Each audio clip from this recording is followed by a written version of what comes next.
Seorang polisi arogan menilang kakek tua di pinggir jalan, tapi kesombongannya berujung pada karma mengerikan yang membuatnya menyesal seumur hidup. Di sebuah desa kecil yang asri bernama Desa Sumberjati, kehidupan berjalan dengan tenang seperti biasanya. Jalan-jalan desa yang sempit dan dipenuhi pepohonan rindang menjadi saksi rutinitas warganya. Sebagian besar penduduk bekerja sebagai petani, peternak, atau pencari rumput untuk memenuhi kebutuhan sehari-hari. Salah satunya adalah Pak Karto, seorang lelaki tua yang dikenal sebagai tukang ngarit yang rajin dan ramah. Meski usianya sudah menginjak lebih dari 70 tahun, ia masih gigih bekerja mengarit rumput setiap hari demi menghidupi dirinya dan seorang cucunya yang yatim piatu. Suatu siang yang terik, Pak Karto mengendarai motor bututnya dengan tumpukan besar rumput hijau di boncengan. Bajunya basah oleh keringat, tetapi senyum di wajahnya tak pernah pudar. Sepanjang perjalanan, ia sesekali melambaikan tangan kepada warga desa yang dikenalnya.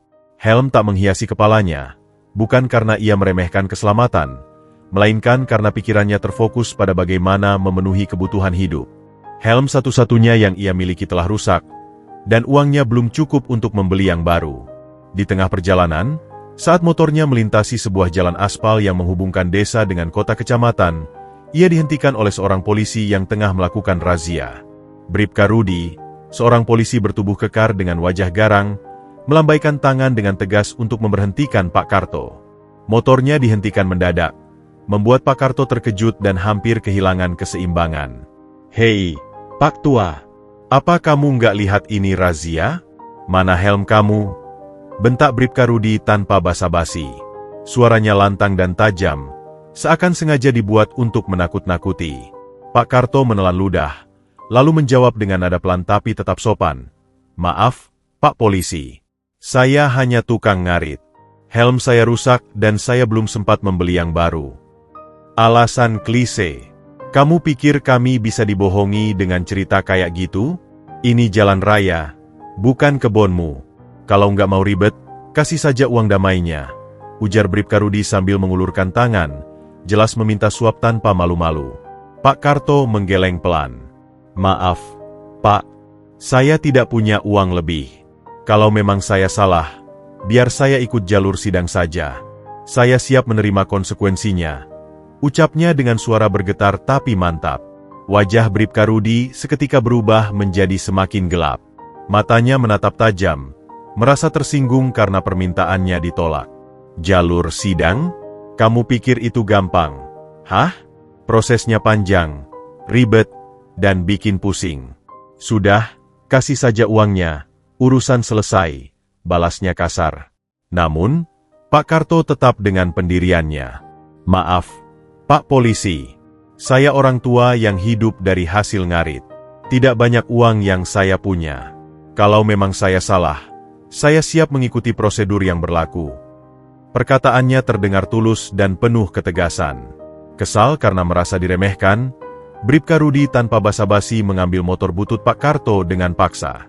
"Kalau kamu keras kepala, biar motor ini saya sita. Sampai kamu bisa urus di kantor, nggak ada ceritanya kamu dapat motor ini lagi," teriaknya sembari mendorong Pak Karto mundur. Pak Karto hanya bisa menundukkan kepala, namun sebelum Bribka Rudi pergi membawa motornya, ia sempat mengucapkan kalimat yang kelak terngiang-ngiang di benak Bribka Rudi. "Pak Polisi, janganlah menindas orang kecil. Apa yang kita tanam, itulah yang akan kita tuai." Malam itu udara terasa dingin meski hari sebelumnya cukup terik. Bribka Rudi baru saja pulang dari tugas razia di perbatasan desa. Wajahnya terlihat lelah, tetapi hatinya masih menyimpan rasa kesal atas kejadian siang tadi. Ia merasa dipermalukan oleh seorang lelaki tua yang keras kepala.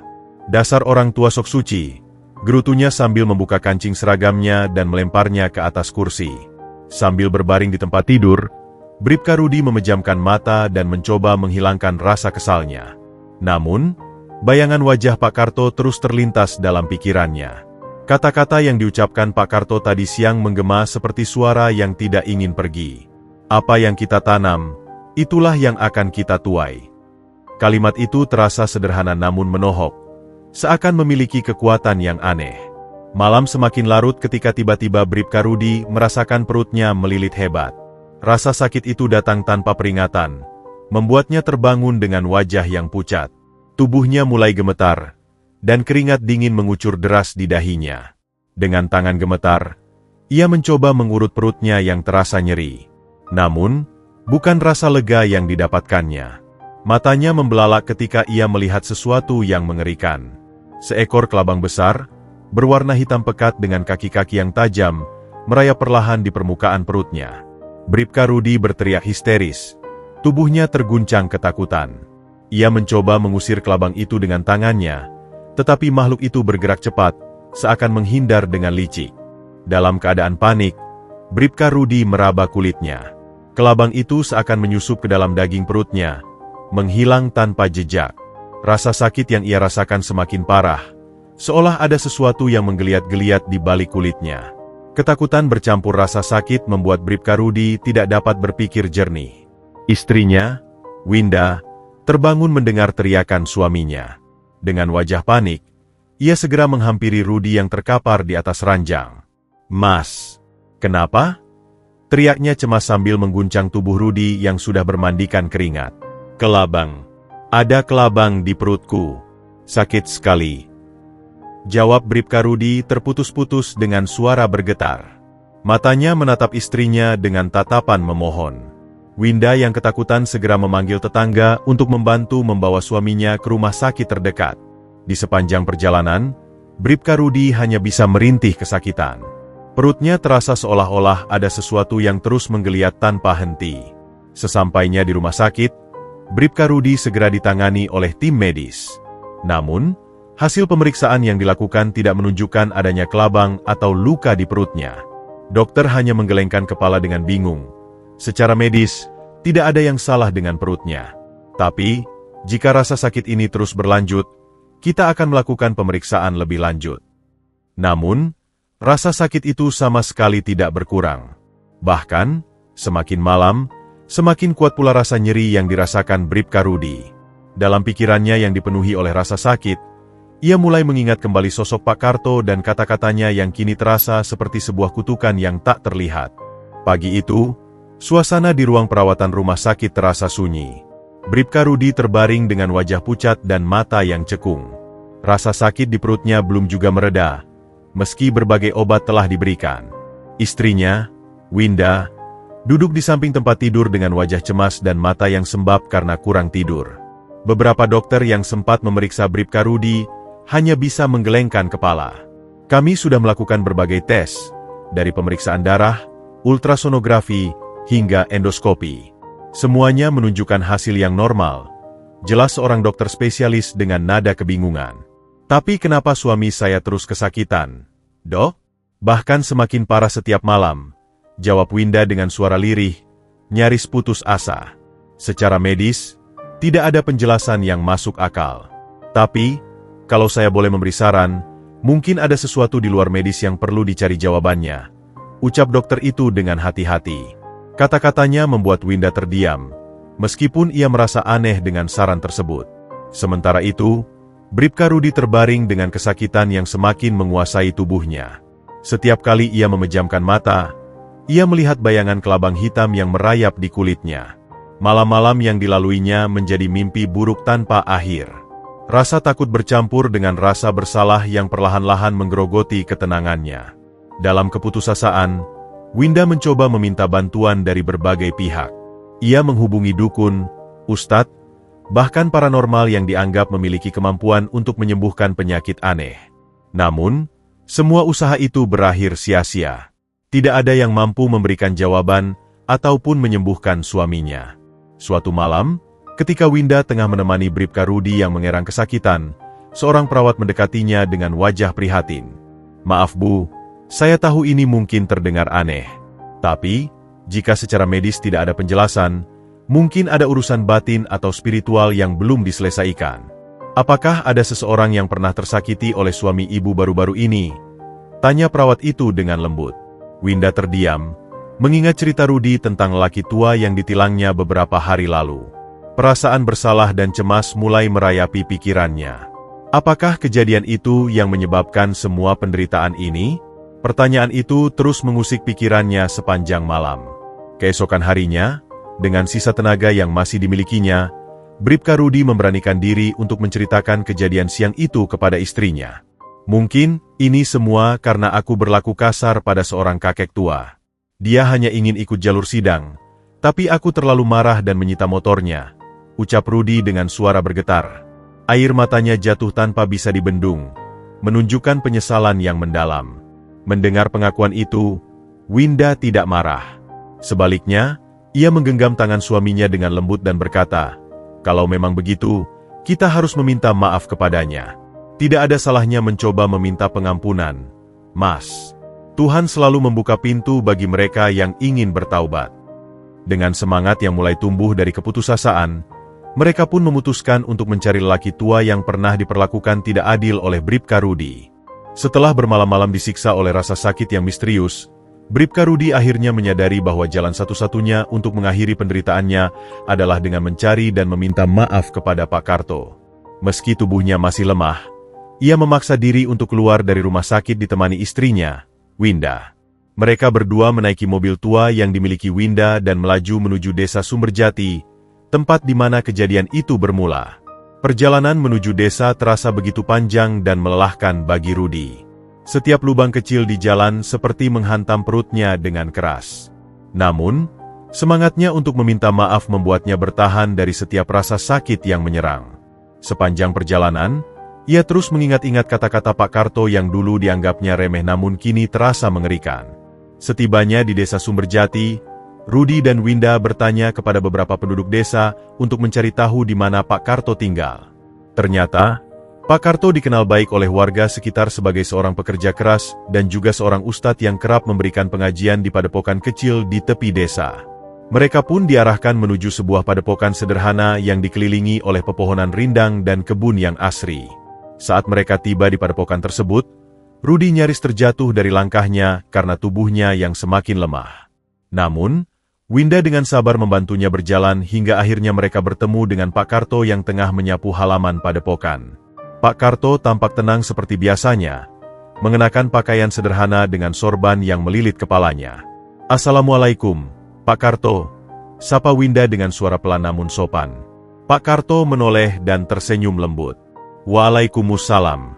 Ibu dan Bapak, ada yang bisa saya bantu?" tanyanya dengan nada ramah yang jauh dari kesan marah atau dendam. Rudi yang terhuyung-huyung karena rasa sakitnya mencoba membuka mulut, tapi suaranya tercekat. Akhirnya, Winda yang berbicara. "Maaf Pak Karto, kami datang untuk meminta maaf. Suami saya telah berlaku kasar kepada Bapak beberapa waktu lalu. Sejak kejadian itu, dia terus mengalami sakit yang tak kunjung sembuh. Kami mohon ampunan Bapak." Air mata Winda menetes, menggambarkan ketulusan dan keputusasaan yang mereka rasakan. Pak Karto memandang Rudi dengan mata yang teduh. Tidak ada sedikit pun kemarahan di wajahnya. Justru yang terlihat adalah keikhlasan yang tulus. "Pak Polisi, sakit yang Bapak rasakan bukanlah kutukan atau balasan dari saya. Saya hanya mengingatkan Bapak agar tidak semena-mena terhadap sesama manusia. Apa yang Bapak alami adalah akibat dari perbuatan Bapak sendiri, dan hanya Tuhan yang dapat mengampuni kesalahan tersebut," ucap Pak Karto dengan lembut.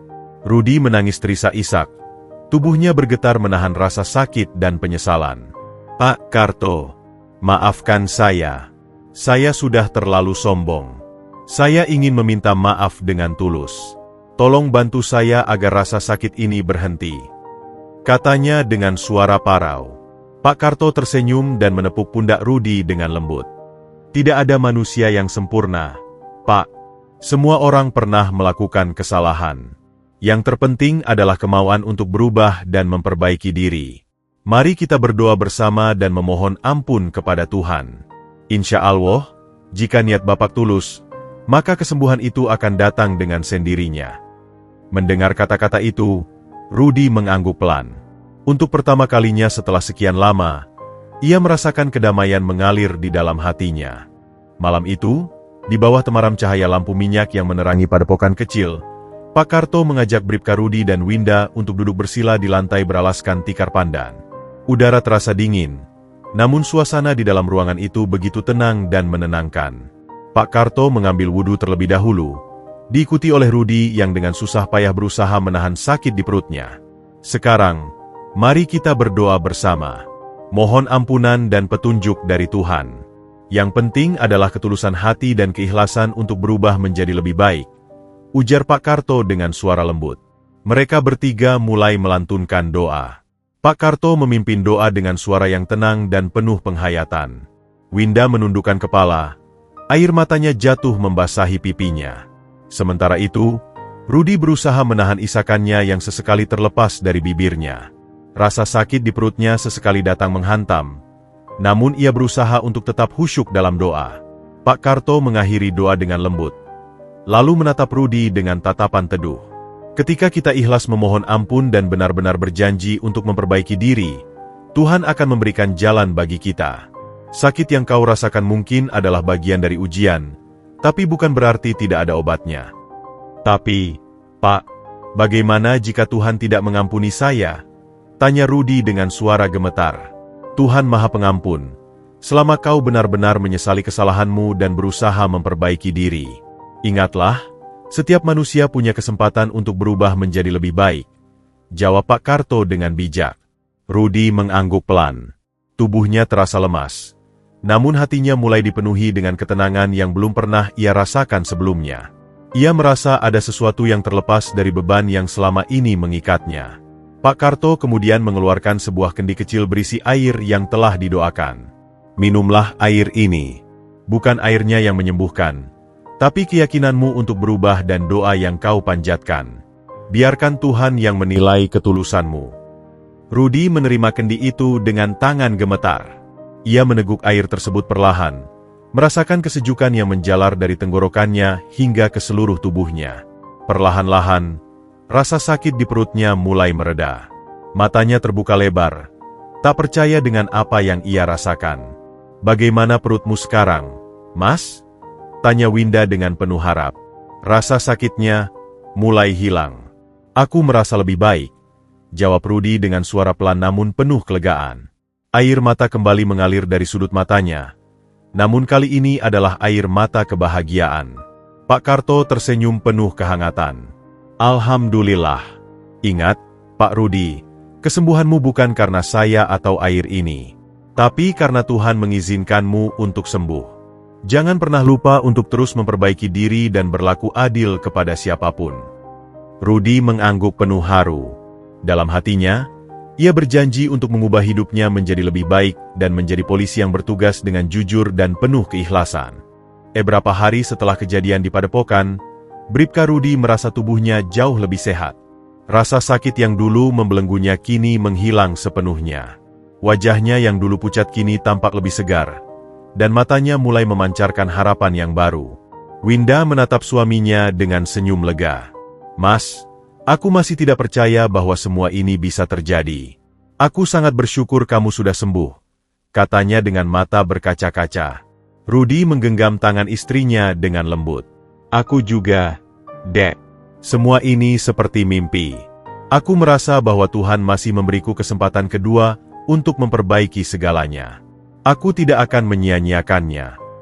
Hari itu, mereka berdua kembali mendatangi Padepokan untuk berterima kasih kepada Pak Karto.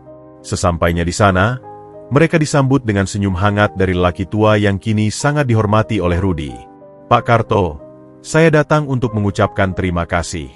Bukan hanya karena saya sudah sembuh, tapi juga karena Bapak mengingatkan saya untuk berubah dan menjadi manusia yang lebih baik, ucap Rudi dengan suara yang tulus. Pak Karto mengangguk. Syukur Alhamdulillah jika kamu sudah menyadari kesalahanmu dan ingin berubah. Jangan pernah takut untuk memulai hal yang baik, meskipun mungkin sulit di awalnya. Rudi menghela napas panjang. Saya sadar bahwa selama ini saya terlalu sering menyalahgunakan kekuasaan yang diberikan kepada saya. Menindas orang yang seharusnya saya lindungi. Mulai sekarang, saya akan menjalankan tugas saya dengan ikhlas dan adil. Bagus kalau begitu, Nak.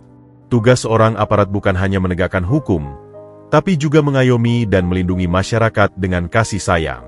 Jangan sampai kekuasaanmu membuatmu lupa akan tugas muliamu.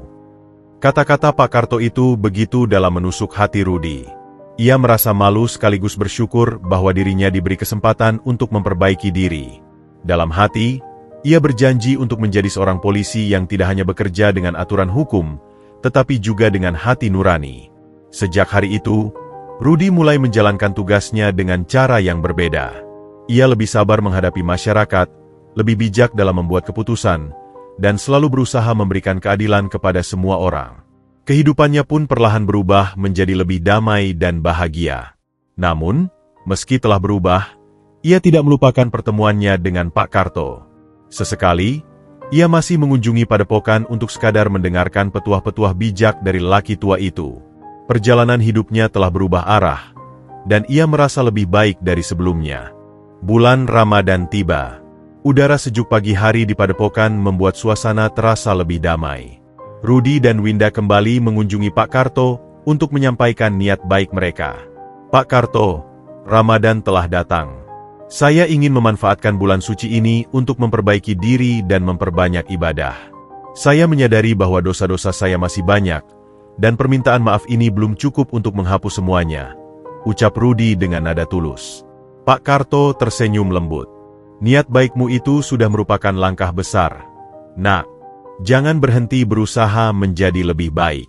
Manfaatkan bulan Ramadan ini untuk berpuasa dengan tulus, memohon ampunan dari Allah, dan memperbaiki segala perbuatan yang pernah kau lakukan. Rudy mengangguk dengan mantap. Terima kasih, Pak Karto. Doakan saya agar bisa menjadi manusia yang lebih baik.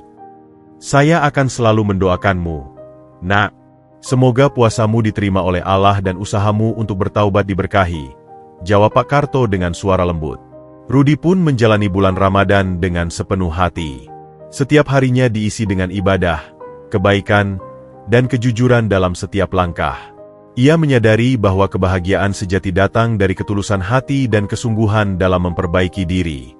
Di akhir cerita ini, kita diingatkan bahwa setiap manusia memiliki kesempatan untuk memperbaiki dirinya. Mari manfaatkan bulan suci Ramadan ini untuk meningkatkan keimanan dan memperbaiki akhlak kita. Jangan lupa untuk like, komen, dan subscribe channel ini agar terus memberikan cerita-cerita inspiratif lainnya. Semoga kita semua diberikan kekuatan untuk menjalani ibadah puasa dengan baik dan menjadi pribadi yang lebih baik. Amin.